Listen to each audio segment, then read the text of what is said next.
ese ushoye ubwonko koko wagera kure? Twongeye kubasuhuza rero nshuti za Shishoza TV. Nihuse rero nyuma yo gukurikira ikiganiro giheruka nkaganira n'abantu benshi, abandi bakanyandikira, abandi bakampamagara, tukarushaho kugenda twungurana ibitekerezo. Ndagira ngo dukomeze isomo ryacu, ariko nibutsa insanganyamatsiko ubushize twari twaganiyeho, ubwo twagiraga tuti ese umuntu bibaye ibitangaza, umuntu akagira amafaranga angana nk'ay'undi mu bantu batuye isi, byagenda gute? Wayagumana, watera imbere ukajya mu bakire b'imbere, cyangwa se nyuma y'igihe gito bazareba bagasanga wagiye inyuma yaho n'ubundi warutangiriye. Ikindi gitekerezo kikagira kiti ese umuntu wahoranye amafaranga ariko akaba yaravuye mu buzima bw'isi, aramutse agarutse mu buzima bw'isi nta mafaranga azanye ariko akaba ari we ugarutse, nyuma y'igihe gitoya hari abantu benshi yaba yasize mu butunzi, ndetse ntibigutungure agarutse mu bakire b'imbere. Mu bantu rero twaganiriye nta n'umwe wigeze abihakana, yaba urubyiruko nabashije kuganira narwo, yaba abakuze, buri wese twaganiye yemeje ko uwo muntu waba yaragiye akagaruka n'ubundi amafaranga yayasubirana. Abandi bose bemeza ko kandi uwaha amafaranga abantu bakayanganya, n'ubundi uwari uyatunze nyuma y'iminsi mike yaba yongeye kuyisubiza, ku buryo n'ubundi wari umukene ushobora gusanga n'ubundi akomeje agakena. Ibi bisobanuye iki rero? Ibi bisobanuye niyo mpamvu numara kubyumva neza uraza kubona ko impamvu udatera imbere atari uko wabuze igishoro, ahubwo ikibazo ari uburyo ukoresha ubwonko bwawe.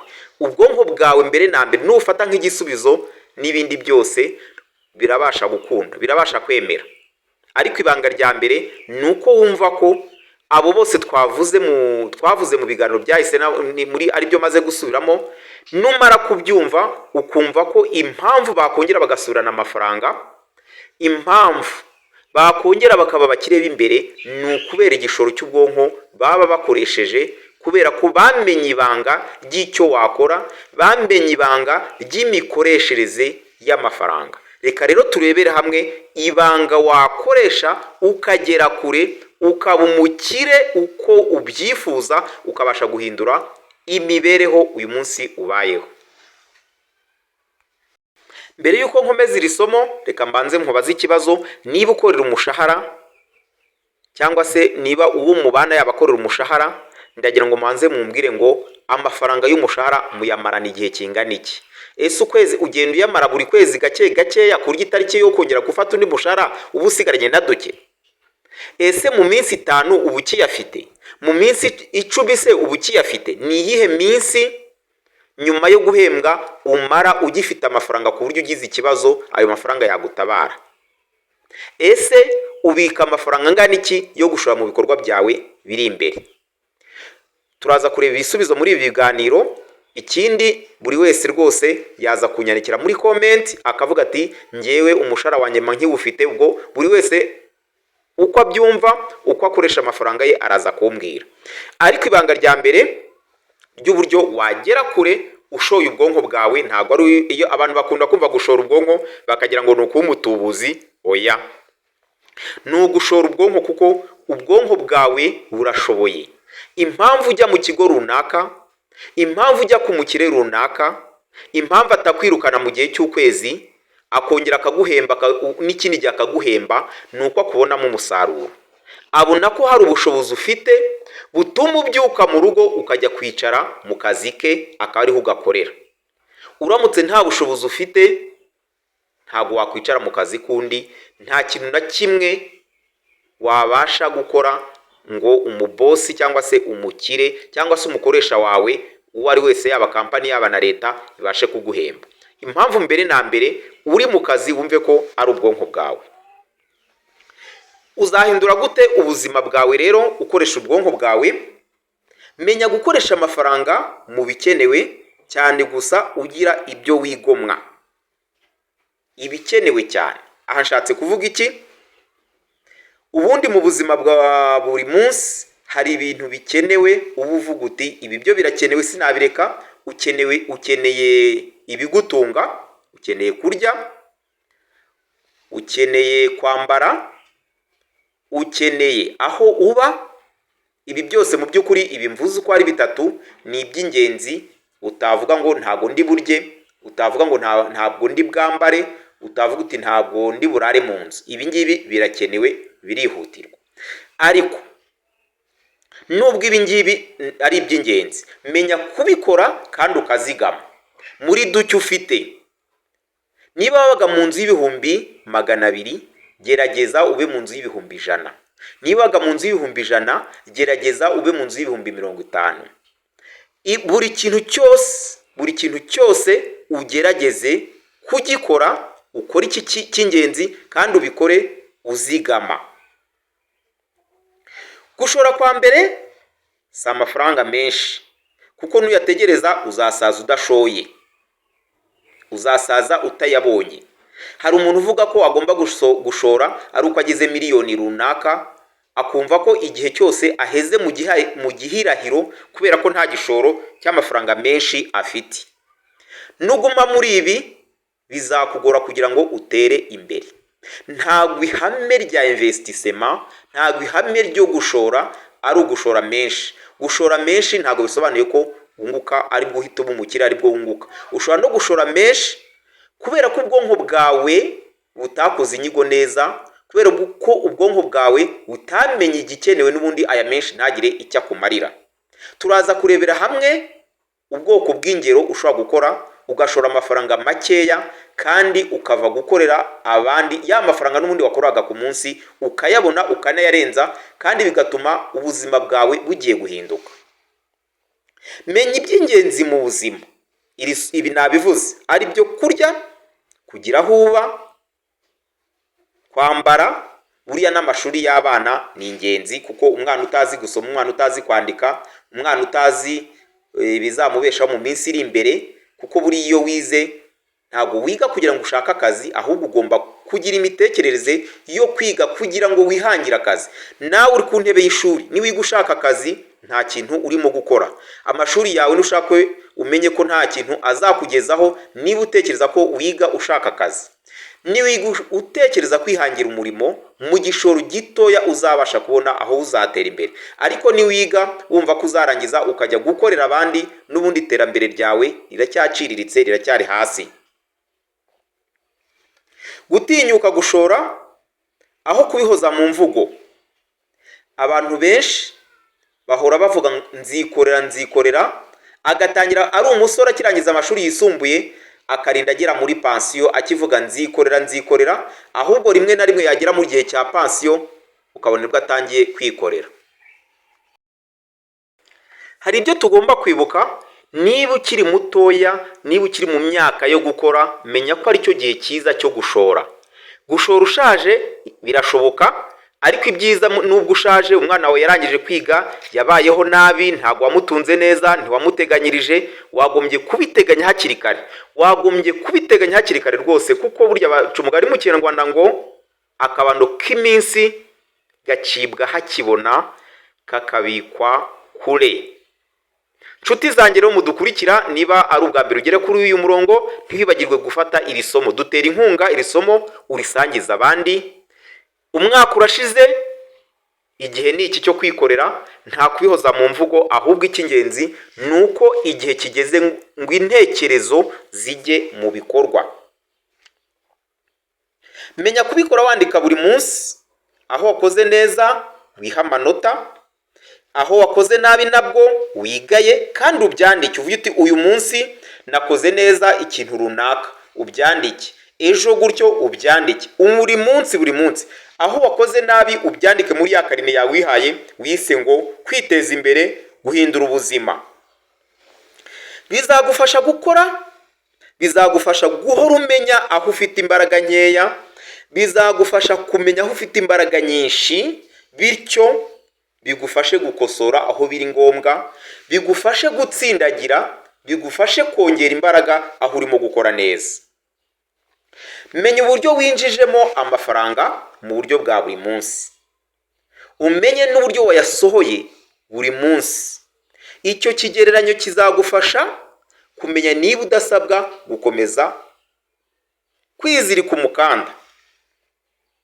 nusanga hari aho wakoresha amafaranga mu buryo butari ngombwa, uvuga uti uyu munsi nakoresha amafaranga nabi, na agisida nagize ikigusha runaka, iki kigusha sinzongera kukigwamo. Aha nagaruka ku bijyanye no kugwa mu kigusha gitwara amafaranga. Birashoboka cyane ko ushobora gukora impanuka runaka, ndabyita impanuka kuko niba wakoresha amafaranga mu buryo butari bwo, mu buryo utigeze utekereza, mu buryo washoboraga kureka kandi ntibitere ikindi kibazo gikomeye, umenye ko wahuye n'ikigusha. Ahangaha ukagira umutimanama wawe ukawubaza uti aya mafaranga nyakoreshe gute, nyakoreshe cyangwa mbyihorere? Icyo umutimanama wawe uzakubwira ku nshuro ya mbere aba aricyo uzubahiriza. Ntuzahangane n'umutimanama wawe, kuko umutimanama wawe uba uzi igikenewe, uba uzi n'ikidakenewe.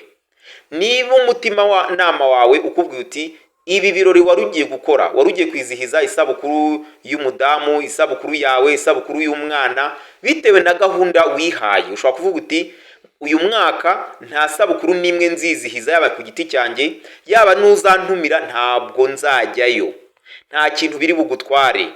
Ukavuga uti uyu mwaka nta bukwe nzatwerera, nubwo hari icyo wishe kote iri sosiyali, imibare n'abantu irapfuye, ariko kubera intego wihaye, umurongo wihaye, birashoboka ko uri bugire icyo wigomwa. Buriya nta mukire udatanga ibitambo, icyo ni igitambo uzaba utanze. Nta mukire udagira ibitambo by'ibyuya, nta mukire utagira kwigomwa. Nubona umuntu yarageze kure, hari ibyo yigomwe wowe utazi, hari ibyo yigomwe wowe utazi. Gukira birashoboka, ariko abantu benshi dukurikira inzira zitari zo. Umurongo ujya gukira, inzira cyangwa se umuhanda ujya mu bukire, urasaba kunyura mu nzira zinyuranye n'iza abandi banyuramo, kuko abandi ntabwo ari abakire. Nta mukire ugenda mu nzira mu buryo bwo gushakamo amafaranga no mu buryo bwo kuyarinda, mu buryo bwo kuyakoresha. Inzira yo gukira birasaba yuko niba utari umukire uhindura inzira wagendagamo. Aha byumvikane neza. Mu mibare niba rimwe guteranyaho rimwe ari kabiri, kugira ngo ubone gatatu ntabwo bisaba yuko ukomeza gufata rimwe ngo uteranyeho rimwe, birasaba ko uhindura ibyo wateranyaga. Inzira wari urimo niba utari umukire, niba ntacyo yakugejejeho, birasaba kugira ngo ubone ube umukire kuhindura iyo nzira. Byumvikane neza. Nshuti zanjye, muri komenti namwe ibitekerezo mufite tuba tubikeneye kugira ngo tubisangize rubanda nyamwinshi. Hano kuri Shishoza TV muzahakura amasomo y'ingenzi, amasomo anyuranye abungura ubumenyi. Icy'ingenzi icyo usabwa ni ugukora subscribe kugira ngo amasomo ya hano ajya kugeraho ku gihe, nta na rimwe usimbutse. Iri somo nyamuneka niwumva ryagufashije ntukibagirwe kurisangiza abandi. Kugira ngo utere imbere hari ikintu cy'ingenzi ugomba gucaho akarongo. Ugomba kumenya buri munsi amasaha yabaye impfabusa, kandi nayo ukayandika muri agenda yawe, bikagufasha gukosora ku nshuro itaha. Bajya bavuga ngo igihe cyahise ntikigaruka, igihe cyatakaye ntikigaruka. Mu buzima bwa buri munsi amasaha menshi usanga abantu tuyamara turyamye, ayandi tukayamara dutera urwenya, ayandi tukayamara twumva ibiganiro, ayandi tukayamara twumva turi ku mbuga nkoranyambaga. Niba uri ku mbuga nkoranyambaga ukaba utari mu bintu muri business, utarimo kwiga ibijyanye na business yawe, akaba atari ya masaha wahaye kuruhuka, wageneye kuruhuka, burya kuruhuka ni ngombwa, ariko byose ukaba wakoze indangamunsi cyangwa se calendrier y'umunsi, agenda yawe, ukaba wabyanditse ukavuga uti guhera kuri iyi saha kugeza kuri iyi ndaba ndi kuri YouTube.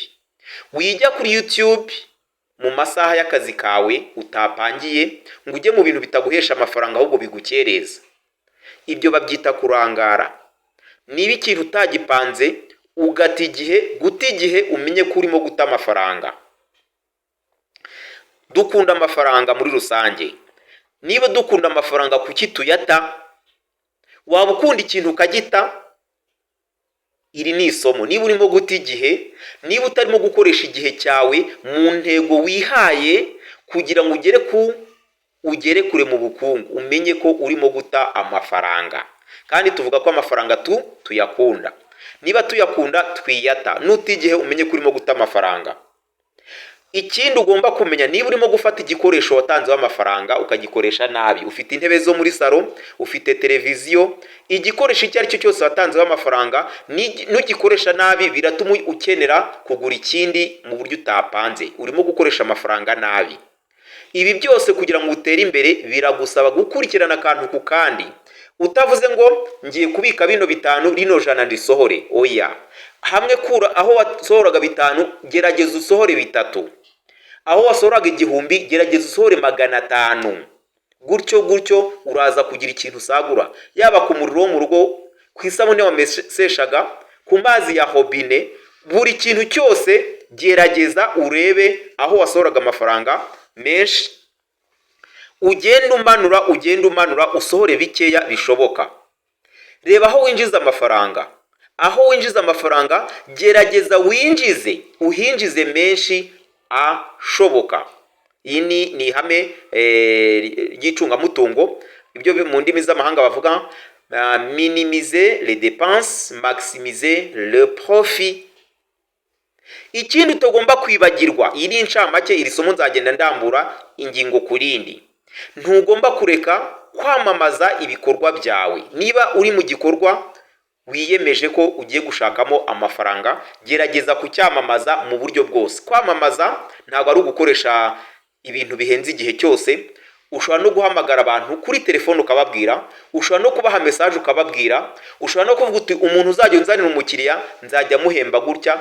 Kwamamaza ntabwo ari ngombwa imbaraga udafite, koresha imbaraga ubashije, ariko wamamaze icyo urimo gucuruza, icyo urimo gukora cyose, ariko ubona kizaguhindurira ubuzima. Ibi byose rero iyo umaze kubyiga neza bigusaba, iyo umaze gutekereza icyo gukora, iyo umaze gukoresha ubwonko, biragusaba icyemezo gifite imbaraga, biragusaba gufata ingamba zikaze, ukagira uti mfashe icyemezo cyo kwikorera ibintu byose nari ndimo ndabihinduye, ngiye gufata umurongo mushya. Ibi ni urugendo, ariko nudashyira mu bikorwa ukoresheje duke ufite ntuzabigeraho. Ntushobora kuba umukire, ntushobora gutoragura ubukire bukugwiririye. Gukira kwa mbere ni mu mutwe, gukira kwa mbere ni ubwonko. Nudakoresha ubwonko ngo ubanze ube umukire, ubanze witware nk'abakire, ntuzaba umukire. Wikwiruka inyuma y'abakire, ahubwo b'umukire nawe bakwirukeho. Wikwiruka inyuma y'abafite ibyo bagezeho, ahubwo gira ibyo ugeraho bakwigireho, nawe bakwiruka inyuma. Mbivuga kenshi, ufite amafaranga bazagutura, bazagusura. Nta muntu n'umwe utazifuza ko umutahira ubukwe, nta muntu n'umwe uzakenera kugira ahantu ajya agusize, bazagukenera igihe cyose. Umuntu ukenewe igihe cyose, aho kugira ngo wowe uhore ukeneye abantu. Iri somo rirakomeye. Ibi biraharanirwa, ariko igihe cyose utazashyiramo imbaraga ngo ushyire mu bikorwa ntuzabigeraho. Reka turebere hamwe rero imishinga mito ushobora guheraho ukoresheje igishoro gitoya kandi ukagera kure. Iyo ugiye kureba business wakora cyangwa se akazi wakora, ugatangira kuba umuntu mugari uhereye kuba umuntu muto ariko ukoresheje ubwonko, icyambere wamaze kubitekerezaho. Reka mpere ku bana batoya. Niba ukiri umwana mutoya uri n'umunyeshuri yewe, ntago gutangira kwikorera bisaba nko ubanza ukarangiza amashuri. Ushobora kubikora ukiri n'umunyeshuri rwose ku myaka yawe iyo ari yose. Mu gihe wabashe kubona udufaranga, hari nk'abana bahabwa ukarisitiya, cyangwa se ugakomezwa ukaba wabona impano imwe yonyine, amahirwe ubonye kubona impano inshuro imwe gusa, bishobora kuguhindurira ubuzima. Uti gute rero? Ushobora kubona amafaranga ukayagura akana k'urukwavu. Buri wese ndaza kumugeraho n'abari mu kazi. Ushobora kubona ibi ngibi ngiye kubivuga nihuta kuko nzagira amasomo yabyo y'umwihariko, ariko ushobora kubona amafaranga ukayagura akana k'urukwavu.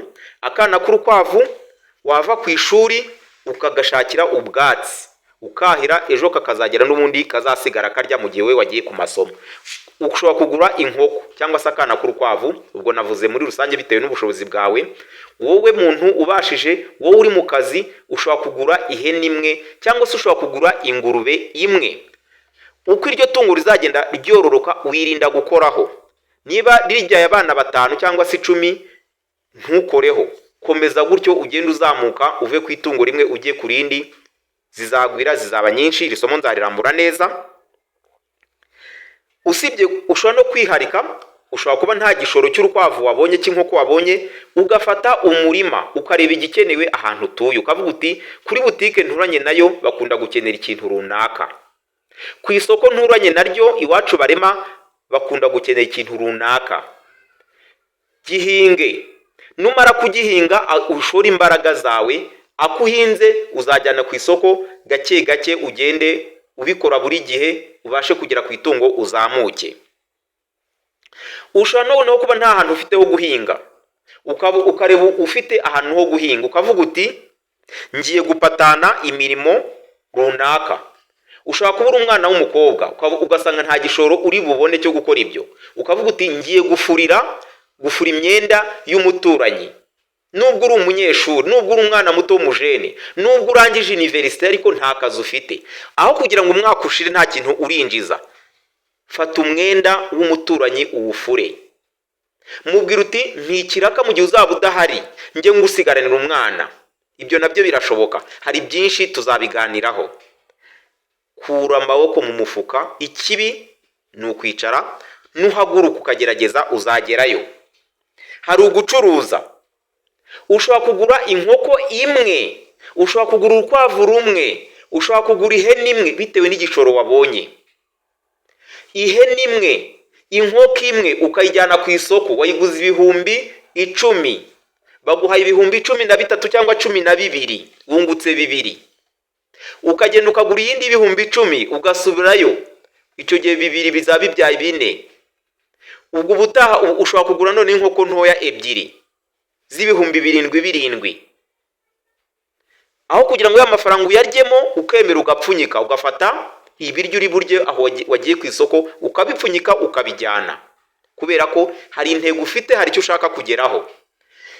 Za nkoko 2 z'ibihumbi 7, ubutaha imwe baguhaye wenda 9 se indi 9, ukuyemo ibihumbi 18, wahereye ku mafaranga ibihumbi 10. Gake gake nirwo rugendo. Intego yawe ni ugudakora kuri ya mafaranga, ntugomba kuyaryaho. Ugomba kwizirika umukanda mu buryo bwose bushobotse. Gake gake ukagenda uzamuka, nubikora iminsi ukagenda uzamura ibyo wacuruzaga, uzava ku ihene imwe, uzava ku nkoko imwe, uzava ku rukwavu rumwe, ugere kuri byinshi. Ushobora kuba uri umuntu ukavuga uti njyewe ndi mwarimu, njyewe ndi umukozi wa leta, ndangiza akazi saa 11 za nimugoroba, ngera mu rugo saa 12. Guhera saa 12 kugera saa 2 cyangwa saa 3 z'ijoro, ushobora kuvuga uti muri quartier ni iki gikenewe, ukareba igikenewe muri quartier akaba ari cyo uzajyuha abaturage muturanye. Reba ikibazo kiri muri quartier ushaka igisubizo.